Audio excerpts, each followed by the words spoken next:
신명기를 우리가 계속 살펴보고 있는데요. 신명기의 특징 중 하나가 과거를 회상하는 장면이 이어졌었습니다. 그리고 이제 과거를 회상하는 장면은 어느 정도 마무리가 됐고, 이제부터는 계속적으로 가나안에 들어가게 되면 어떻게 하라라는 이야기가 나옵니다. 8장 1절을 보시면 이렇죠. 내가 오늘 명하는 모든 명령을 너희는 지켜 행하라. 그리하면, 그렇죠? 가나안에 들어가서 너희가 이 명령을 다 지켜 행하면 어떻게 될 것이다 라고 말씀을 하고 계시고, 그리고 11절을 보실까요?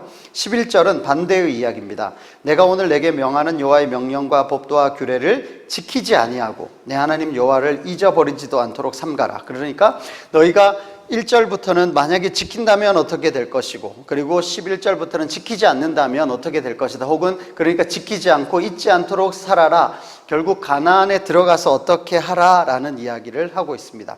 시간적인 순서로 보면 이렇죠. 일단 가나안에 들어가야죠. 그죠? 일단 가나안에 들어가고, 그리고 나서 그 율례와 법도를 지키고 안 지키고, 이렇게 두 가지가 시간적 순서로 말하면 지리적으로 가나안에 일단 입국 혹은 입성을 하고요, 경계선을 넘어서고, 그리고 여호와의 율례와 법도를 지키는 겁니다. 그런데 8장 1절을 보면 이렇습니다.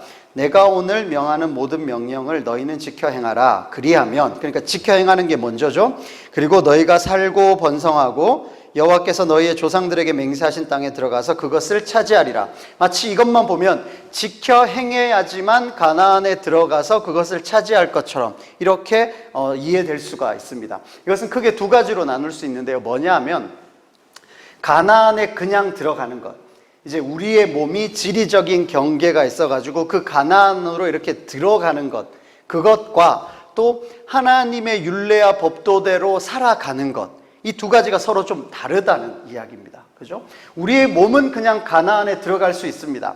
하지만 하나님의 율례와 법도대로 살아가는, 다시 말해 하나님의 소유요, 하나님의 거룩한 백성으로 살아가는 삶은 또 다른 거죠. 그래서 지금 여기 8장 1절은 이런 거죠. 지리적으로 가나안에 들어간 건 이미 들어갔다고 치고, 그리고 두 번째로 하나님의 율례와 법도대로 살아가는 가나안에 원래 살았던 원주민들처럼 사는 것이 아니라 하나님의 소유요, 거룩한 백성으로 살아간다면, 그리고 그 가나안에서 너희들이 살고 번성하고 이 가나안 땅을 영원히 차지하게 될 것이다. 이 말은 여기서 말하는 가나안을 차지하는 것과 처음 가나안에 들어가는 것과 다르다는 거죠. 왜냐하면 그냥 몸만 들어가는 게 아니라 이제 여기에는 가나안에서 드디어 하나님의 백성답게 살아가기 시작하는 거라는 겁니다. 이 두 가지가 구분되어야 합니다. 다시 한번 말씀드릴게요. 지리적으로 그냥 몸만 가나안에 들어가는 것과 우리의 몸이 혹은 우리의 마음이 하나님의 백성으로 살아가는 것, 이것을 이제 신학적으로 이야기하면 하나님의 통치하심에 들어가는 거죠. 하나님의 주권, 하나님의 영역 안으로 들어가는 겁니다. 그것은 하나님의 율례와 법도대로 살아가는 것을 의미합니다. 그러면 우리가 지난 시간에 이야기했듯이 우리의 소속이 이제 하나님의 백성으로 바뀌는 거고, 우리의 존재가 하나님의 거룩한 백성으로 바뀌는 겁니다. 그래서 우리의 몸이 그리로 들어간다라고 표현할 수 있겠죠. 그래서 지난 금요일에도 말씀드렸습니다. 투신한다는 거죠. 투신. 우리의 몸을 하나님의 거룩한 백성으로 혹은 하나님의 통치하심 안으로 우리의 몸을 드리는 겁니다. 이것은 단순히 지리적으로 가나안에 들어가는 것과 다르죠. 이것은 지금으로도 따져도 그렇습니다. 그냥 교회에 발을 들이는 것과 그리고 하나님의 백성답게 살아가는 것은 같을 수도 있지만 다를 수도 있고, 또 시간적으로 교회에 발을 들이고 나서 그리고 그 교인으로서 혹은 하나님의 백성답게 살아가는 것은 순차적으로 조금 뒤에 일어날 가능성이 높겠죠. 그래서 그냥 가나안에 들어가는 것과 하나님의 백성으로 살아가는 것은 조금 다른 이야기가 되겠습니다. 이것을 1절을 가지고 풀어보면 이런 거죠. 내가 오늘 명하는 모든 명령을 너희는 지켜 행하라. 이 말은 이제 너희는 하나님의 소유요 거룩한 백성으로 살아가라 라는 겁니다. 그러면 드디어 너희의 조상들에게 맹세하신 땅에 들어가서 그것을 차지하게 될 것이다. 이제 그 약속이 너희들에게 성취될 것이다 라는 겁니다. 결국 너희들이 짓지도 않은 성읍에 들어가고 너희들이 채우지도 않은 아름다운 물건들이 있는 집에 가고 너희들이 파지 아니한 우물들의 물을 먹고 너희들이 심지 아니한 포도원과 감람나무의 열매를 먹는 것, 그것이 가나안을 차지하는 게 아니라는 겁니다. 그것은 그냥 몸만 들어가는 거예요. 그게 아니라 그 다음 정말 중요한 것은, 이거는 그냥 배경이에요. 배경, 세팅이죠. 그리고 하나님의 백성답게 살아가는 것, 그렇게 자기의 몸을 하나님의 주권 안에 넣는 것, 그래야만 진정하게 가나안을 차지하는 것이다 라는 겁니다. 그럼 우리도 교회에 몸을 그냥 갖다 드리는 것과 하나님의 백성으로 살아가는 것은 분명히 구별되어야 하고, 진정한 하나님의 백성답게 살아가는 것만이 우리가 그리스도인 혹은 교인, 거룩한 백성, 그 말에 맞는 존재가 되는 겁니다. 지난주에도 말씀드렸듯이 이거는 어떠한 기능이 필요한 것이 아니고 우리가 무엇을 업적을 가지고 하는 것이 아니라 우리의 소속이 바뀌는 것이고 우리의 존재 자체가 바뀌는 것이라는 의미입니다. 그것이 이제 앞으로 계속해서 일어나는 거죠. 이러한 삶은 원래의 애굽에서의 삶과는 다른 삶이 되는 거죠. 그리고 가나안에 원래 살고 있었던 원주민들의 삶과도 다른 삶이 될 겁니다. 또한 광야에서 살았던 삶과도 다를 겁니다. 이제는 한 번도 없었던 새로운 존재가 살기 시작하는 겁니다. 어떤 의미냐면 아브라함과 이삭과 야곱으로 이어졌던 그 약속의 말씀은 정말 소수의 몇 명, 그 가족들 정도만이었다면 이제 하나의 민족을 이루고 하나의 나라를 이루고 가나안이라는 구체적인 영역, 영토 안에서 새로운 공동체가 하나님의 소유요 거룩한 백성으로 왕같은 제사장으로 모든 열방 앞에 이렇게 사는 게 진정한 삶이다라는 것을 제대로 보여주기 시작하는, 처음으로 역사적으로 이때까지 한 번도 없었던 그런 공동체가 등장하게 되는 겁니다. 이것이 가나안이라는 거죠. 그래서 이 2절을 한번 보시면 이 가나안이라는 것을 준비하기 위해서 어떤 일이 있었냐면, 내 하나님 여호와께서 이 40년 동안 내게 광야 길을 걷게 하신 것을 기억해라. 너 올챙이적 생각해라. 이런 이야기입니다.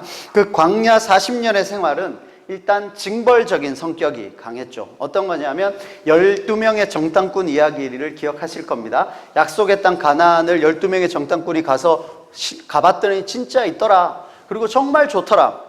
근데 땅도 좋은데 사람들도 엄청 키가 크고 힘도 세더라. 그래서 결국 우리 거기 가면 밥이야. 우리는 들어가면 죽을 것 같아.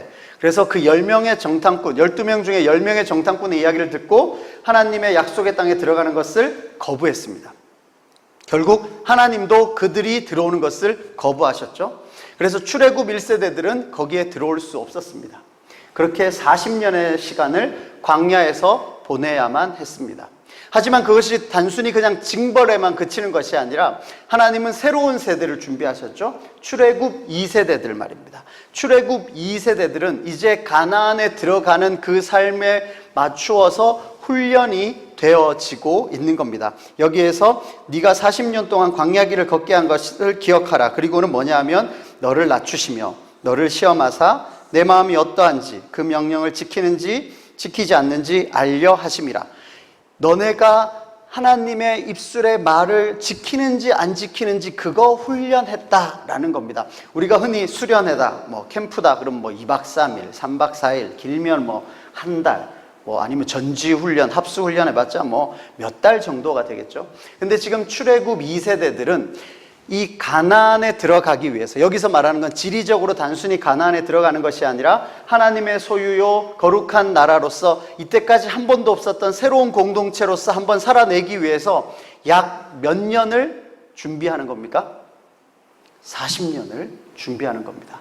그 40년 동안 준비하는 그 훈련의 주요 내용, 무엇을 훈련했느냐?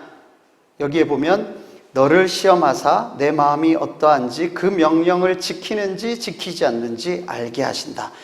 너네가 하나님의 말씀을 듣는지 안 듣는지. 그리고 광야길에서 이들의 했던 가장 중요한 훈련의 내용은 그냥 쉽게 표현하면 고스톱입니다. 고스톱. 고, 스톱. 가라면 가고 서라면 서는 거죠. 구름 기둥이 떠올라서 출발하면 그냥 천막 걷고 출발하는 겁니다. 동쪽으로 가는지 서쪽으로 가는지 하룻길을 가는지 열흘길을 가는지 알지 못해요. 그냥 가는 겁니다. 그리고 구름 기둥이 서면 거기에 서는 겁니다. 거기에 천막 칩니다. 하룻밤을 잘지 일주일을 잘지 한 달을 잘지 알 수 없어요. 그냥 거기에 서 있으면 서 있는 겁니다. 다시 구름이 떠오를 때까지 거기에서 사는 거예요.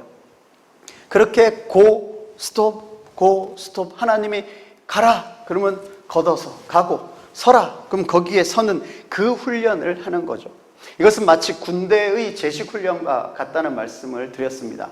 군인이 군대에 들어가면 제일 먼저 하는 일이 뭐냐면 차렷, 열중샷, 그죠? 그리고 좌양자, 우양우, 뒤로 돌아. 요거 5개만 가지고 훈련해도요 1시간이 뭡니까? 하루 종일 할 수 있습니다. 우리 남자분들 기억하실런지 모르겠어요. 군대 가면 처음부터 총 주고 수류탄 주고 절대 안 합니다. 이렇게 말 안 듣는 애들한테 총 줬다가 그거 누구한테 쏘는데요?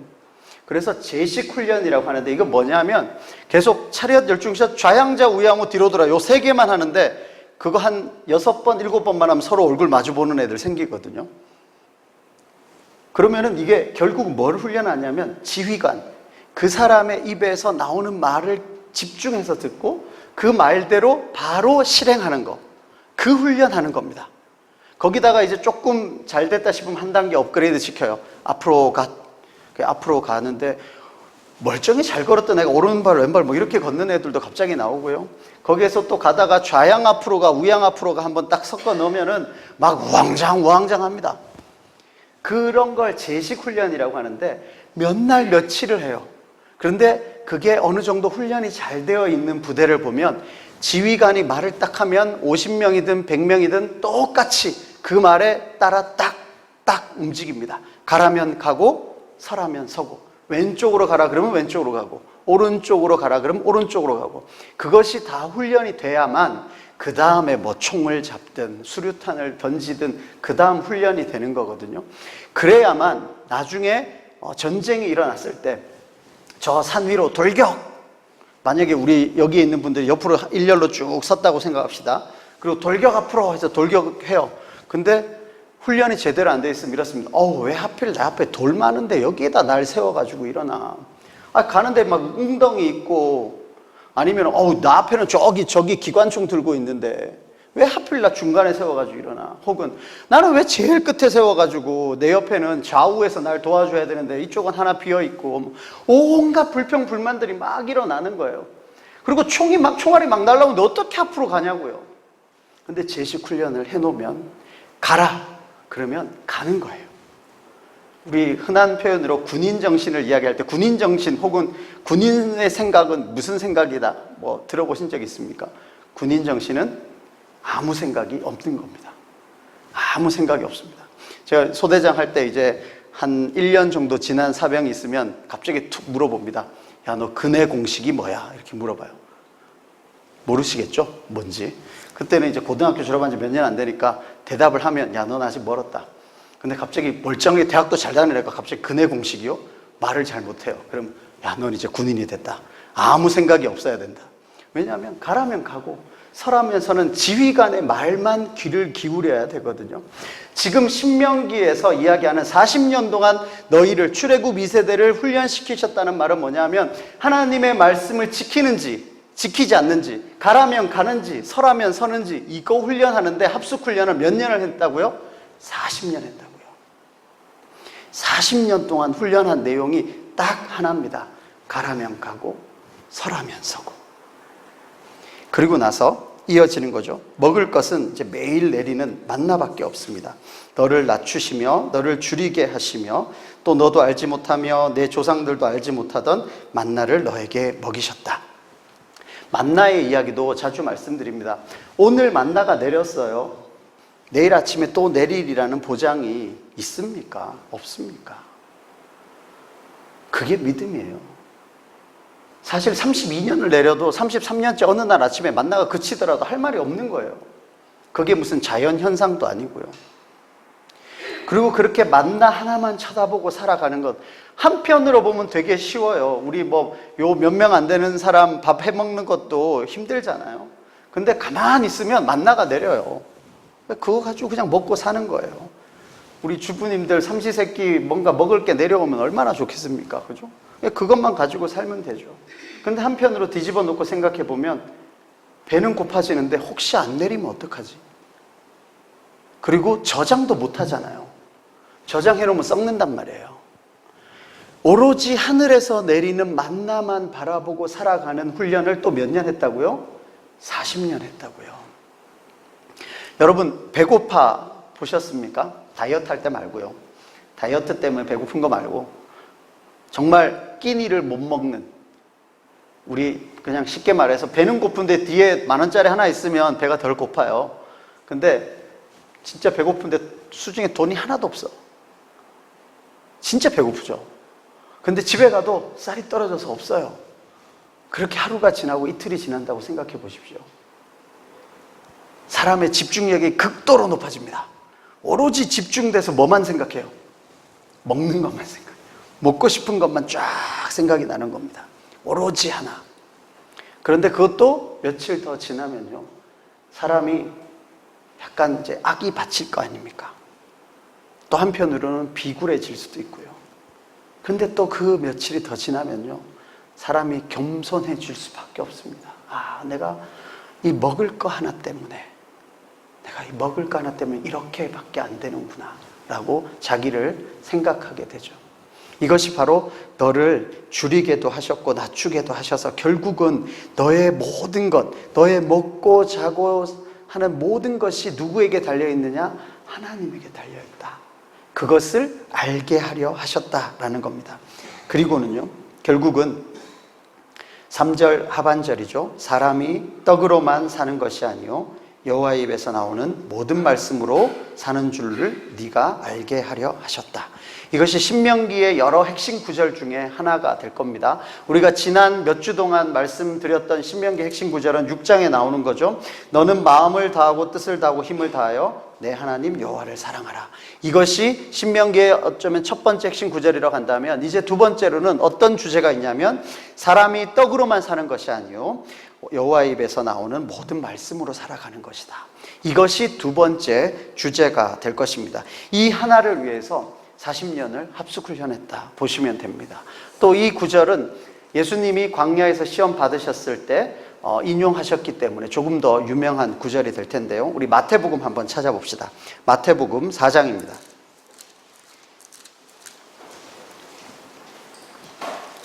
마태복음 4장 1절 한번 보시면, 그때에 예수께서 성령에게 이끌려 마귀에게 시험을 받으러 광야로 가셨습니다. 그리고 40일을 밤낮으로 금식한 후에 줄이셨습니다. 여기에서 일단 공간적인 배경은 어디입니까? 공간적으로 광야죠. 그리고 며칠간이요? 40일이요. 눈치가 조금 없으셔도 이게 지금 어느 거랑 연결되는지 금방 아시겠죠? 광야에서 40년간 만나 먹으면서 하나님으로부터 나오는 말씀으로 살아가는 것임을 배웠다면, 지금 그것이 똑같이 광야에서 이제 40년이 아니라 40일 동안 예수님께서 시험을 받으시는 장면이라고 할 수 있겠습니다. 그리고는요, 3절입니다. 시험하는 자가 예수님한테 나옵니다. 네가 만일 하나님의 아들이면 명해서 이 돌들로 떡덩이가 되게 해봐라. 지난번에도 말씀드렸죠. 하나님의 아들이라는 것을 존재론적으로, 그러니까 네가 하나님의 아들이면 너 어떤지 한번 증명해봐 라는 것을 할 때 그 증명의 방법이 뭐냐면, 나 하나님의 아들로서 살아가는 삶이야, 이렇게 대답하는 것이어야 되는데, 사탄은 어떻게 이야기하냐면, 네가 하나님의 아들이라면 이런 능력을 보여봐. 너 돌을 가지고 떡을 만들어봐. 이런 기능과 능력이 있음을 보여주면 네가 하나님의 아들임을 내가 알 것이다 라고 이야기하는 겁니다. 그러면 반대로 우리도요, 우리가 그리스도인이라는 것을 보여주는 것은 어떠한 기능적으로 능력을 어떻게 보여주는 것이 아니라, 나는 하나님의 아들로서 혹은 하나님의 백성으로서 살아가는 삶의 존재 방식이 다르다 라는 이야기를 하는 겁니다. 그것이 4절, 예수께서 대답하여 이르시되 기록되었을 때, 같이 읽어볼까요? 시작. 사람이 떡으로만 살 것이 아니요 하나님의 입으로부터 나오는 모든 말씀으로 살 것이라. 이것이 바로 중요한 내용이죠. 자, 그러면은 어릴 때는 이런 생각을 많이 했습니다. 이 내용을 보면서 아니 하나님이 아니면 예수님이 돌을 가지고 떡을 못 만드시는 것도 아니고 그냥 한번 쫙 만들어 보여주시지 그러면 입이 쑥 들어갈 거 아니냐. 그냥 거기에 있는 돌이란 돌은 그냥 다 빵으로 만들어 버리셔가지고 먹어도 끝없이 그냥 만들어 버리시지. 왜냐하면 불과 1년 정도 후에 오병이어 사건이 있었잖아요. 남자 성인 5,000명, 그러니까 한 10,000명도 넘는 사람 먹을 만큼 빵이, 그럼 빵이 10,000개면 그게 도대체 어느 정도 부핍니까? 거기 있는 돌 다 떡으로 만들어도 10,000명 못 먹을 만큼 광야에 뭐 돌이 얼마나 많겠어요. 예수님이 하실 수 있었단 말이에요. 하실 수 있었는데 왜 안 하시고 말로만 왜 이렇게 말씀하셨을까? 사람이 떡으로만 사는 게 아니고 하나님 입으로부터 나오는 모든 말씀으로 산다. 그래도 배는 고픈데. 한동안 저의 질문입니다. 배고픈데. 배는 고픈데 왜 굳이 돌로 떡 한번 만드실 수도 있는데 왜 그거 안 만드시고 이런 대답을 하셨을까? 근데 또 웃긴 건 이 마귀가 이 대답을 듣고 넘어가요. 에이, 너 못 만드는구나. 막 이게 아니라 급소를 맞은 것처럼 마치 다음 질문으로 넘어간단 말입니다. 도대체 이게 무슨 일인가? 우리 조금 더 이 부분에 대해서 다른 각도를 가지고 한번 보려고 하는데요. 요한복음 6장으로 한번 가봅시다. 요한복음 6장에 오병이어 사건이 나오거든요. 지난 금요일에도 말씀드렸죠. 사복음서에서 모두 나오는 유일한 기적이 바로 오병이어 사건입니다. 떡 5개와 물고기 2마리로 남자 성인 5,000명을 먹이신 기적 혹은 표적입니다. 그리고 나서요 6장 1절부터 그 이야기가 쭉 나오고 14절 15절 같이 읽어봅시다. 시작. 그 사람들이 예수께서 행하신 이 표적을 보고 말하되 이는 참으로 세상에 오실 그 선지자라 하더라. 그러므로 예수께서 그들이 와서 자기를 억지로 붙들어 임금으로 삼으려는 줄 아시고 다시 혼자 산으로 떠나가시니라. 아멘. 자, 그 사람들이 표적을 봤어요. 뭐냐 하면 이 광야에 먹을 것도 없는 데서 물론 보리떡 5개로 이렇게 늘려서 먹이긴 했지만 이것은 마치 하늘에서 만나를 내렸던 모세와 같이 없는 데서 만든 것처럼 이 10,000명도 넘는 사람들에게 빵을 혹은 떡을 준 존재가 나타났단 말이에요. 그래서 그 선지자, 우리가 수백 년 이상 기다려왔던 그 선지자가 바로 이 사람인가 보다. 이 예수가 드디어 우리에게 떡을 주는 존재가 나타났다. 그래서 예수님을 잡아 임금으로 삼으려고 했다는 겁니다. 사람들은 떡 먹고 나니까 너무 좋은 거죠. 그런데 이것은 결국은 2가지가 증명이 됩니다. 뭐냐 하면 하나는 예수님은 언제든지 떡을 만드실 수 있는 존재라는 거고요. 또 하나는 사람들은 언제든지 떡만 주면 주인으로 삼는다는 겁니다. 예수님은 언제든지 우리에게 떡을 주실 수 있어요. 근데 또한 동시에 우리는 누구라도 언제든지 떡만 주기만 한다면 우리의 주인으로 섬길 준비가 되어 있는 거예요. 사람들의 마음은 그렇다는 겁니다. 사람이 떡으로만 사는 것이 아니다. 이 말은 너네 떡만 주면 그냥 아주 영혼이라도 갖다 팔 것처럼 그렇게 살아가는데 우리는 그런 존재가 아니라는 겁니다. 사람은 그런 존재가 아니다. 여러분은 어떠십니까? 먹을 것만 주면, 아니면 그냥 우리로 얘기하면 돈만 되면 뭐든 하겠다. 지금 한국 사회는 돈만 되면 뭐든 하겠다는 거잖아요. 우리는 잘 살게만 해준다면 그 사람이 사기를 쳤든 무슨 정과가 있든 대통령 만드는 나라 아닙니까? 그리고 우리나라뿐만 아니라 세계적인 경제학자, 정치학자들 그럽니다. 매년 5%의 경제 성장만 이루면 공산주의고 사회주의고 민주주의고 이념이고 사상이고 다 필요 없다고. 무조건 그 정권을 지지할 거라고. 만약에 우리로 이야기하면 1번 당이 5년 동안 5%의 경제 성장을 계속 이룩했으면 어떤 사람이 나와도 그 당을 다음에 또 찍는다는 겁니다. 그만큼 우리는 먹여만 주면 1년에 5%만 성장시켜주면 우리 모든 걸 갖다 바쳐도 충분하다라고 생각하는 거예요. 그것이 사람이 떡으로만 사는 존재다라고 이야기하는 거거든요. 근데 예수님은 혹은 하나님은 사람은 그렇게 떡으로만 사는 존재가 아니다 라고 우리에게 알려주시는 겁니다. 그리고는요, 16절 이후에 이제 배를 타고 건너가는 이야기가 나옵니다. 이게 지난 금요일에 설교를 했는데요. 그러니까 우리가 주일 오전 설교만 들으시는 게 아니라 오후 설교도 들으시고 금요일도 들으시고 해야 이게 전체가 이렇게 하나가 이렇게 형성이 되니까 시간이 되시는 한 많이 참석하시고, 그리고 또 동영상도 참조하시고 그렇게 신앙생활을 하시기 바랍니다. 그리고 나서요, 22절을 봅시다. 22절에 같이 읽어볼까요? 시작.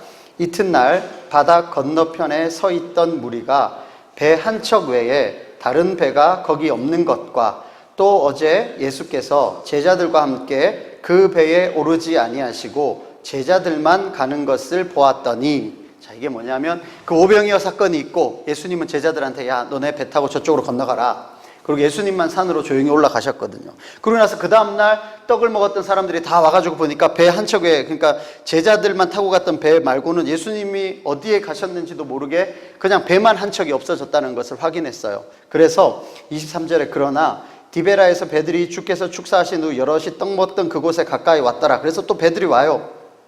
그리고 24절에 무리가 거기에 예수도 안 계시고 제자들도 없음을 보고 곧 배들을 타고 예수를 찾으러 가버나움으로 가서 호수를 건너갔다는 겁니다.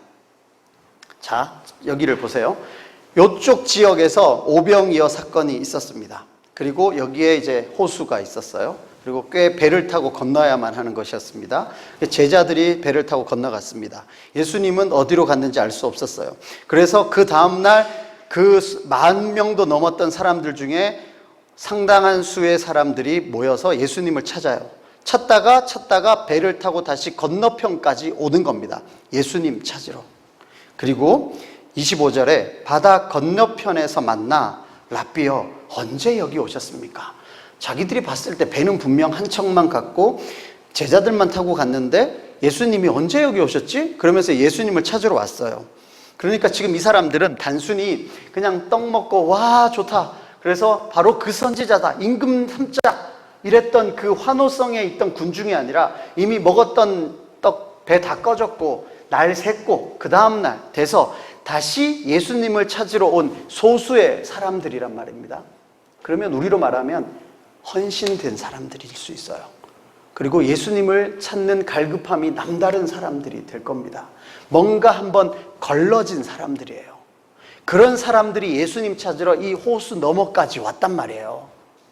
그리고는요, 예수님이 그럼 어떻게 말씀하시느냐? 26절 같이 읽겠습니다. 시작. 예수께서 대답하여 이르시되 내가 진실로 진실로 너희에게 이르노니 너희가 나를 찾는 것은 표적을 본 까닭이 아니요 떡을 먹고 배부른 까닭이로다. 아멘. 자, 떡을 먹고 배부른 까닭과 표적을 본 까닭이 두 개가 나눠져 있습니다. 표적에 대한 설명을 한번 드렸죠. 표적과 기적은 다르다라고 말씀드렸습니다. 기적은 미라클, 기적, 그러니까 이제 없었던 놀라운 일입니다. 기적.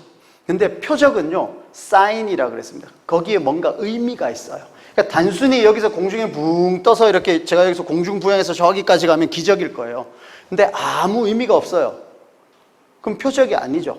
단지 제가 뭐 여러분한테 어떤 사인을 이렇게 보내면 그거는 기적은 아닐지 몰라도 표적이 되는 거예요. 의미가 담겨 있는 겁니다. 그러면 떡을 예수님이 오병이어를 통해서 이들에게 떡을 먹이신 것은 그냥 단순한 기적적인 일이 아니라 표적, 어떤 의미가 담겨 있는 거라는 겁니다. 그런데 이 제자들이 여기까지 찾아온 것은 너희들이 그 의미를 알고 온 게 아니라 너네 단지 그냥 먹고 배불러가지고 또 먹고 싶어서 왔을 뿐이야. 너네 떡 주는 사람 찾으러 온 거야 라고 이야기하는 겁니다.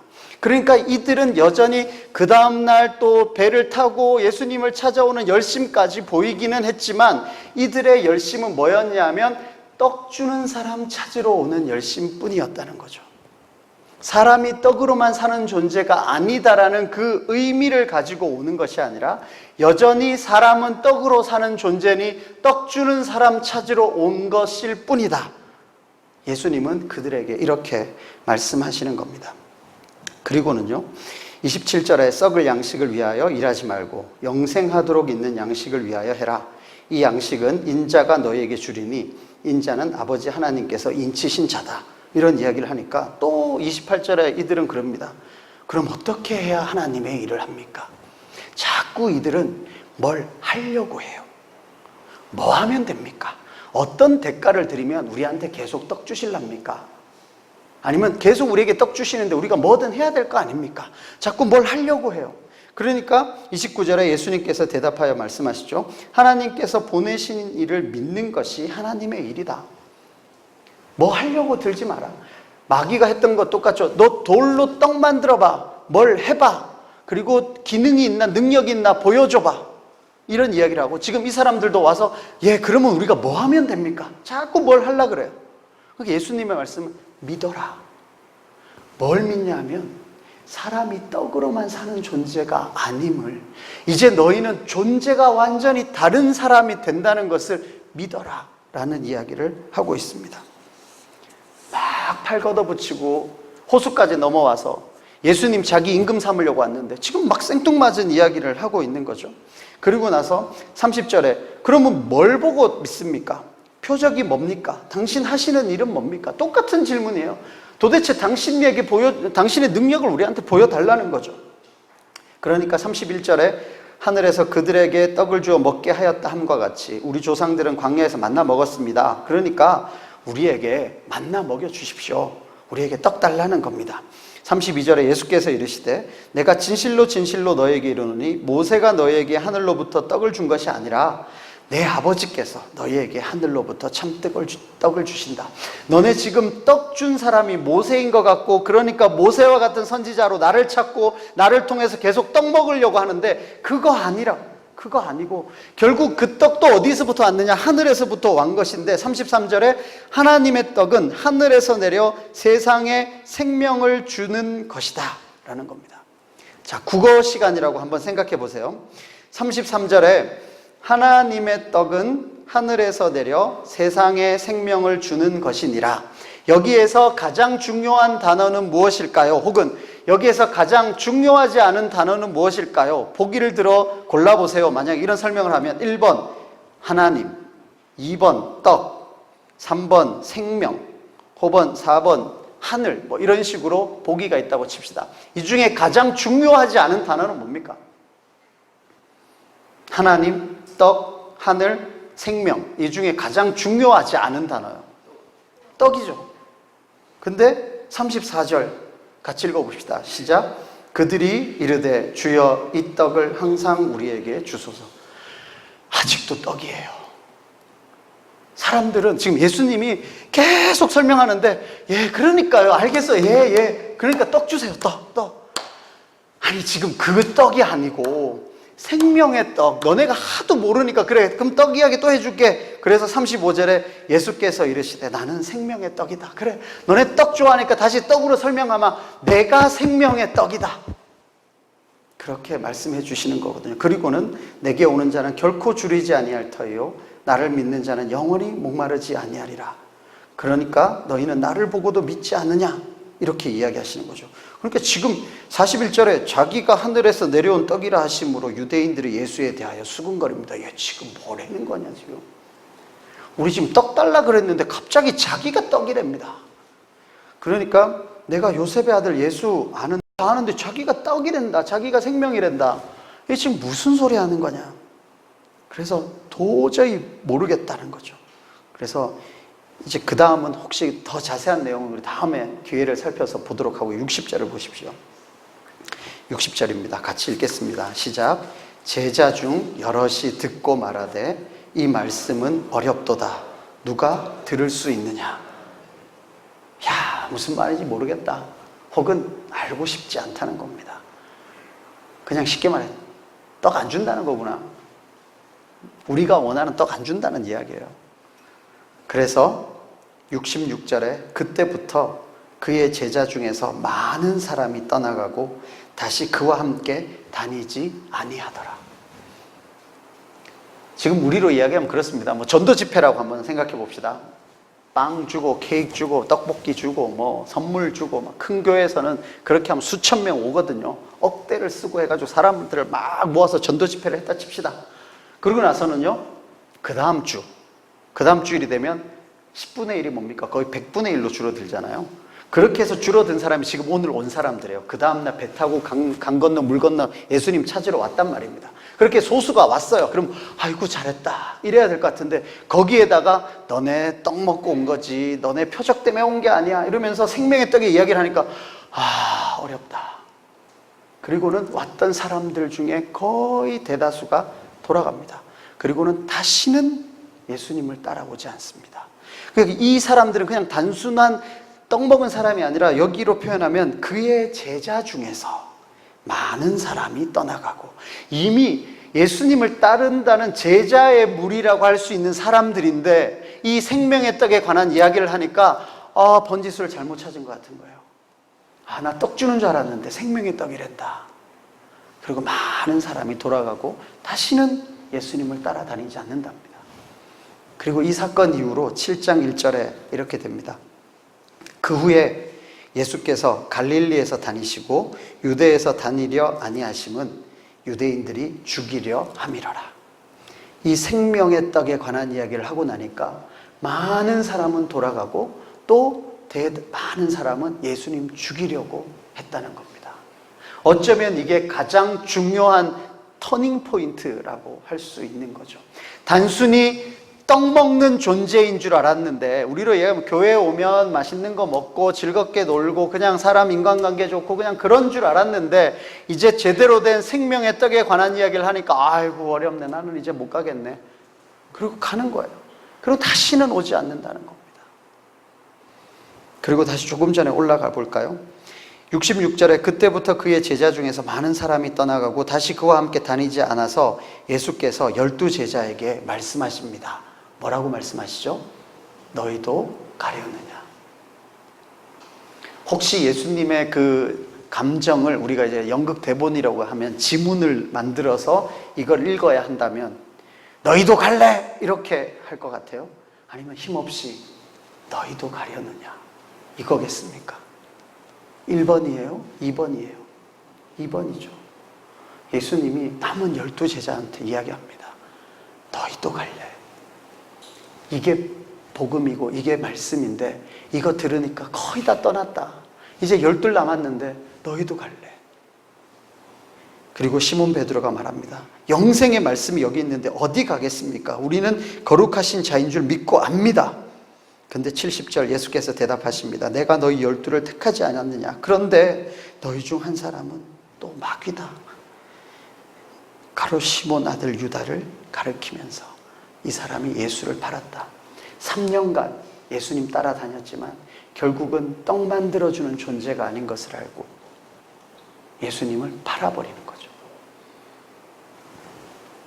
이런 일련의 이야기들은 오늘 우리에게도 여전히 똑같습니다. 우리는 떡 먹으려고 예수님을 따라가 다닙니까? 혹은 우리는 사람이 떡으로만 사는 것이 아니라는 이 명제, 이 전제를 받아들이며 살고 있습니까?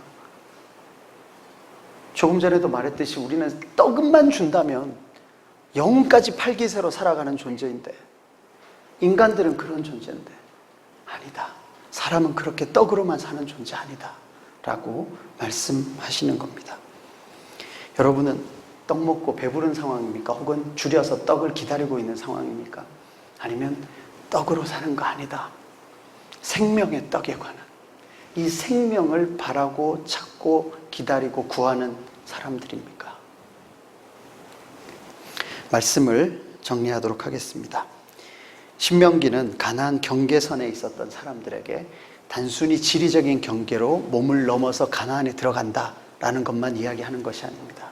이제 너희들은 소속이 바뀐다. 하나님의 소유가 된다. 그리고 너희들의 존재가 바뀐다. 거룩한 백성이 된다. 그런 거룩한 백성의 존재는 어떤 존재냐?